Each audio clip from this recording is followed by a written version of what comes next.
உலகத்துல சில வைரங்கள் வெறும் செல்வத்தை மட்டும் அடையாளமா இல்லாம மர்மங்களையும் புராணங்களையும் உயிர் பலி வாங்கிய கதைகளையும் தனக்குள்ள வச்சிருக்கோம். அந்த வைரம் ஒரு அரசருடைய பொக்கிஷமோ இல்ல அருங்காட்சியகத்தோட சொத்தோ கிடையாது. நம்ம இந்தியாவுடைய காளி தேவியுடைய சிலையில் 3வது கண்ணா நம்பப்பட்ட ஒரு அபூர்வ நீல வைரம். நண்பர்கள் அனைவருக்கும் வணக்கம். தமிழ் லைப்ரரி மூலம் கதைகள் உலகத்திற்குள் உங்களை அழைத்து செல்வது யாழிசை. இன்னைக்கு நம்ம பார்க்க போறது உலக புகழ்பெற்ற சிறுகதை மன்னன் O.N.G. அவர்கள் எழுதிய தி டைமண்ட் ஆஃப் காளி. வாங்க கதைக்குள்ள போகலாம். ஒரு பத்திரிகை நிபுணர் தன்கிட்ட வேலை செய்யற ஒரு செய்தியாளரை அழைச்சு ஜெனரல் மார்செல்லஸ் லட்டோவை சந்திச்சு நீல நிற வைரத்தை பத்தி ஏதாவது எழுத முடியுமான்னு பாருங்க. ஆனா முதல்ல அவருக்கு மேடை நாடகத்துல நடிக்கக்கூடிய மகள் யாராவது இருக்காங்களான்னு தெரிஞ்சுக்கோங்க.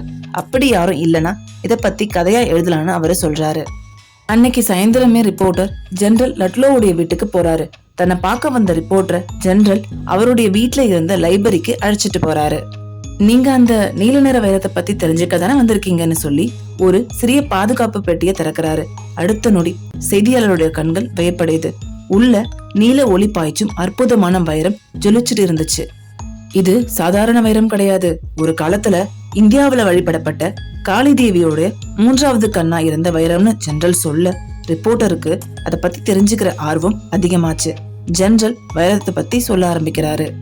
பல வருஷங்களுக்கு முன்னாடி டெல்லிக்கும் கேலாத்துக்கும் இடையில இருந்த சஹரன்பூர்ல தான் ஜெனரல் தங்கி இருந்திருக்காரு. அந்த பகுதி காடுகளால சூழப்பட்டது. அங்கதான் தக்ஸ் அப்படின்னு சொல்லக்கூடிய உலகமே பார்த்து பயந்த மர்ம கூட்டம் வாழ்ந்துட்டு வந்தாங்க. அவங்க மிகவும் ரகசியமான காளி வழிபாடு செஞ்சுட்டு வந்தாங்க. அத எந்த வெளிநாட்டவர்களையும் பார்க்க விடல. அந்த மர்மத்தை தெரிஞ்சுக்கிற ஆர்வம் ஜெனரலுக்கு ஏற்பட்டுச்சு. ஒரு மாலை சூரியன் மறைஞ்சு காடு முழுவதும் இருள் பரவ தொடங்கின நேரம் தேக்கு மரங்கள் நிறைந்த காட்டு வழியா ஜெனரல் நடந்து போறாரு. அப்போ திறந்த வெளியில அழகான வட்ட வடிவம் பள்ளம் ஒண்ணு அவருடைய கண்கள்ல படுது. அந்த பள்ளத்துக்கு நடுவுல கருங்கற்களால கட்டப்பட்ட சிறிய கோவில் ஒண்ணு இருந்துச்சு. அதை பார்த்த உடனே இது தக்ஸ் இனத்தோட ரகசிய கோவில்னு அவர் புரிஞ்சுக்கிறாரு. உடனே பக்கத்துல இருந்த புதருக்குள்ள ஒளிஞ்சுக்கிறாரு. கொஞ்ச நேரத்துல நூற்றுக்கணக்கான மக்கள் அந்த கோவிலை நோக்கி வந்தாங்க. கோவிலுடைய கதவு திறக்கப்படுது. உள்ள பிரகாசமான விளக்குகளுக்கு நடுவுல காளி தேவியோடைய பிரம்மாண்டமான மரச்சிலை தெரியுது. வெள்ளை ஆடை அணிந்திருந்த ஒரு பூசாரி புரியாத மொழியில உடலை நடுங்க வைக்கக்கூடிய மந்திரங்களை உரக்க உச்சரிக்க தொடங்குறாரு. அங்கிருந்து பழங்குடி மக்கள் அனைவரும் தரையில விழுந்து காளி தேவியை வணங்குறாங்க. ஜெனரலுடைய பார்வை முழுவதும் காளியுடைய 3வது கண் மேலேயே இருந்துச்சு. அது கலகமற்ற நீல வைரம்னு அவருக்கு புரிஞ்சுது. சடங்கு முடிஞ்ச பிறகு வந்த வழியே தக்ஸ் இனத்தினர் திரும்பி போக ஆரம்பிக்கிறாங்க. பூசாரி மட்டும் அங்கேயே நின்னுட்டு இருந்தாரு. அந்த நேரத்துல ஒரு கருமையான உருவம் மின்னல் வேகத்துல கூர்மையான கத்தியோட பூசாரிய தாக்கி தரையில சாச்சிருது. அடுத்த சில வினாடிகள்ல சிலையில இருந்த வைரத்தை அந்த மர்ம மனிதன் எடுத்துடுறான். அந்த அரிய பொக்கிஷ தூக்கிட்டு காட்டு வழியா ஓட தொடங்குறான். அவன் ஓடிய திசை ஜெனரல் லட்லோ பக்கம் இருந்ததால அவரு திருடனை ஓங்கி அடிச்சு மயக்கமடைய செய்யறாரு. அந்த அற்புதமான நீல வைரத்தை இவர் கையில எடுத்துக்கிறாரு. இதோட கதையை முடிக்கிறாரு ஜெனரல். சில நொடிகள் அமைதியா இருந்த செய்தியாளர் பிறகு சிரிச்சபடி இது உண்மையிலேயே அற்புதமான கதைன்னு சொல்றாரு. ஜெனரல் லட்லோ மேலும் தொடர்ந்தாரு. அந்த வைரம் என் கைக்கு வந்த நாட்கள்ல இருந்து என்னுடைய வாழ்க்கையே மாறிடுச்சு. அது ஒரு அரிய ரத்தினம் மட்டும் கிடையாது, ஒரு மதத்தின் புனித சின்னம். காளி தேவியோடைய 3வது கண்ணா இருந்த அந்த வைரத்தை மீட்க தக்ஸ் இனத்தவர்கள் எதையும் செய்ய தயங்க மாட்டாங்க. அந்த வைரம் என்கிட்ட இருக்கிறத அவங்க தெரிஞ்சுக்கிட்டாங்க. அதன் பிறகு நான் இந்த உலகத்துடைய எந்த நாட்டுக்கு போனாலும் அவங்களுடைய ஆட்கள் என்ன பின்தொடர்ந்தாங்க. என்னுடைய பயணம் உயிர் பிழைப்பதற்கான போராட்டமா மாறிச்சு.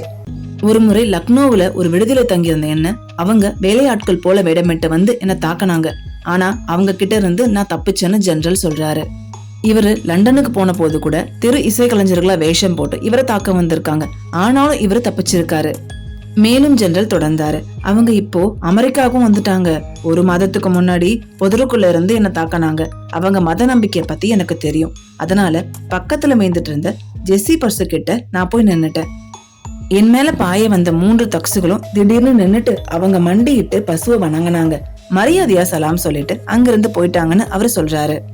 செய்தியாளர் அதிர்ச்சியோட ஒரு பசுவை பார்த்து தாக்குதல நிறுத்திட்டாங்களான்னு கேட்கிறாரு. ஜெனரல் சிரிச்சபடி ஆமா, காளி தேவியை வணங்குறவங்களுக்கு பசு புனிதமானது. அவங்க போற்றும் அந்த புனித விலங்குக்கு முன்னாடி எந்த ஒரு வன்முறையும் செய்ய மாட்டாங்கன்னு சொல்றாரு. உங்க வாழ்க்கையே சாகச நாவலை விட சுவாரஸ்யமா இருக்குன்னு செய்தியாளர் சொல்றாரு. நான் உங்க இடத்துல இருந்திருந்தா இந்த வைரத்தை எடுத்துட்டு டெக்சாஸுக்கு போயிருப்பேன். அங்க ஒரு மாட்டு பண்ணையில தங்கிட்டா அந்த தக்ஸ் இனத்தவர்களால என்னை நெருங்கவே முடியாதுன்னு ரிப்போர்ட்டர் சொல்ல ஜெனரல் மெதுவா சிரிக்கிறாரு. அடுத்த கணமே அவருடைய முகம் தீவிரமா மாறுது. அவரு வைரப்பட்டியை மூடி தன் போட்டு இருந்த சட்டைக்குள்ள வைக்கிறாரு. அவங்க வந்துட்டாங்க, நம்ம உடனே புறப்படணும்னு சொல்றாரு. ஆனா ரிப்போர்ட்டர் அதை நம்பல. 3 வாரமா என்னுடைய வீட்டையே சுத்தியபடி இருந்தாங்க, இப்போ உள்ள வேற வரப்போறாங்கன்னு அவரை சொல்ல திடீர்னு படார்னு வீட்டுடைய பின்புறத்துல ஏதோ உடைஞ்சு விழுந்தது போல பயங்கரமான சத்தம் கேட்குது. செய்தியாளர் ஜெனரலை பார்த்து கடைசியா ஒரு கேள்வி, உங்களுடைய மகள் யாராவது மேடை நாடகத்துல நடிக்க போறாங்களான்னு கேட்கிறாரு. ஜெனரல் அவர் ஆச்சரியத்தோட பார்த்துட்டு, எனக்கு மகள்களே கிடையாது, இப்ப எந்த கேள்விக்கும் நேரம் இல்ல, உயிரை காப்பாத்திக்க வாங்க ஓடலான்னு கூப்பிடுறாரு. 2 பேரும் வீட்டுடைய முன்கதவை திறந்து வேகமா ஓட ஆரம்பிக்கிறாங்க. இவங்க உயிருக்கு பயந்து ஓடிட்டு இருந்த போது குறுக்குல ஒரு ஆளு, நான் பழைய துணிகளை வாங்கிக்கிறேன், இருந்தா கொடுங்கன்னு சொல்றாரு. 2 பேரும் கண்டுக்கவே இல்லையே. நடுவுல ஒரு மனிதன் தனது தொப்பியை நீட்டி பிச்சை கேட்கிறாரு. யாரையும் கவனிக்காத, எல்லாருமே வேடம் போட்ட தக்ஸ் தான்னு பயந்தபடி ஜெனரல் சொல்ல அதை நம்ப முடியலனாலும் அவரையே பின்தொடர்ந்தாரு ரிப்போர்ட்டர். கொஞ்ச தூரம் போன பிறகு கோட் கலரை தூக்கி விட்டபடி 6 பேரு இவங்களை பயப்படுத்துற மாதிரி வழி மறிச்சு நின்னாங்க. சீக்கிரம் ஓடலாம், காளிதேவியின் வைரம் என்கிட்ட இருக்கிறத இவங்க கண்டுபிடிச்சிட்டாங்கன்னு ஜெனரல் சொல்ல 2 பேரும் உயிரை காப்பாத்திக்க வேகமா ஓடுறாங்க. மூச்சு வாங்க முடியாம ஓடிய ரிப்போர்ட்டர், ஐயோ இங்க ஒரு பசு கூட இல்லையா, இப்போ நம்மள யார் காப்பாத்த போறாங்கன்னு கதறினாரு. உயிரை காப்பாத்திக்கிற வேகத்துல ஓடிட்டு இருந்த ஜெனரலும் செய்தியாளரும் ஒரு தெரு மூளையை நெருங்கும் போது திடீர்னு நடப்பாதை ஓரத்துல இருந்த இரும்பு பொருள் தடுக்கி கீழே விழறாங்க. என்ன நடந்ததுன்னு புரிஞ்சுக்கிறதுக்குள்ள 2 பேரும் அந்த பொருளை இருக்க பிடிச்சுக்கிறாங்க. தூரத்துல இவங்களை துரத்திட்டு வந்தவங்க அங்கேயே நின்னுடுறாங்க. கொஞ்சம் கொஞ்சமா பின்னாடி நகர ஆரம்பிச்சாங்க. இருளுக்குள்ள நின்னுட்டு இருந்த அந்த மர்ம மனிதர்கள் தங்களுக்குள்ள மெதுவா பேச தொடங்கினாங்க. வாரெட்டி, அந்த கிழவனை போய் சோதிச்சு கோழி முட்டை அளவுக்கு பெரிய வைரத்தை எடுப்போம், அதத்தான 2 வாரமா எல்லார்கிட்டயும் காட்டிட்டு திரியறான்னு ஒருத்தன் சொல்றான். ஆனா ரெட்டி உடனே மறுத்துடுறான். இந்த பம்ப் இருக்கிற இடம் பில்லோடுது, அந்த பக்கம் இருக்கிற ஆளுங்க எல்லாருமே பில்லுடைய ஆளுங்க, பில் இருக்கிற இடத்துல நம்ம வேலையை செய்யக்கூடாது, அப்புறம் நமக்கு பிரச்சனையா முடிஞ்சிடும், வாங்க வேற இடத்துக்கு போகலாம்னு சொல்லிட்டு அந்த கூட்டம் அங்கிருந்து போயிடுது. ஜெனரல் லட்லோ அதிர்ச்சியோட அவங்க போறத பாத்துட்டு இருந்தாரு. ஆனா ரிப்போர்ட்டர் சிரிச்சுக்கிட்டே, நியூயார்க்ல பசுக்கு பதிலா பம்ப் செட் தான் புனிதம் போல, அதனாலதான் நம்மள அவங்க எதுவும் செய்யாம போகிறாங்கன்னு சொல்றாரு. 2 நாட்களுக்கு பிறகு ஒரு காலை நாளிதழில் சிறிய கட்டண செய்தி வெளியாகி இருந்தது. நியூயார்க் நகரத்தை சேர்ந்த ஜெனரல் மார்செல்லஸ் லட்லோவோட சுரவு பெண் அடுத்த நாடக பருவத்துல மேடை நடிகையாக அறிமுகமாக இருக்காங்க. அவங்க கிட்ட இருக்கும் வைரங்கள் விலை மதிப்பற்றது, மேலும் அவற்றுக்கு குறிப்பிடத்தக்க வரலாற்று பின்னணியும் இருப்பதாக கூறப்படுது. இந்த செய்தியை படிச்ச ரிப்போர்ட்டர் மெதுவா சிரிக்க செஞ்சாரு. ஜெனரல் நினைச்ச மாதிரி 1 மாதமா அவரை பின்தொடர்ந்தது தக்ஸ் இனத்தவர்கள் கிடையாது, உள்ளூர் திருடர்கள் தான். இவரு தன்கிட்ட இருக்கும் வைரத்தை பத்தி பல பேர்கிட்ட பல விதமான கதைகள் சொல்லி பெருமைப்பட்டு இருக்காரு. வைரம் இவர்கிட்ட இருக்கிறத தெரிஞ்சுக்கிட்டு திருடர்கள் அதை திருட இவரை தொடர்த்திருக்காங்க. இப்போ உறவுக்காருடைய பெண்ணுடைய நகையை பத்தி பேச தொடங்கி இருக்காரு. செய்தித்தாளுக்கு செய்தி அனுப்பி இருக்காரு. இப்படியே எல்லாருடைய கவனத்தையும் திசை திருப்பி தன்கிட்ட இருக்கும் வைரத்தை காப்பாத்திக்க அவர் போட்ட திட்டம் தான் இது. இப்படியே காளிதேவியின் வைரம் கதையை முடிக்கிறாரு ஓ ஹென்றி. இந்த வீடியோ உங்களுக்கு பிடிச்சிருக்குன்னு நினைக்கிறேன். பிடிச்சிருந்தா மறக்காம லைக் பண்ணுங்க, ஷேர் பண்ணுங்க, முக்கியமா தமிழ் லைப்ரரி சேனலை சப்ஸ்கிரைப் பண்ணிடுங்க. மீண்டும் அடுத்த ஒரு வீடியோல உங்களை சந்திக்கும் வரை உங்களிடமிருந்து விடைபெறும் நான் யாழிசை.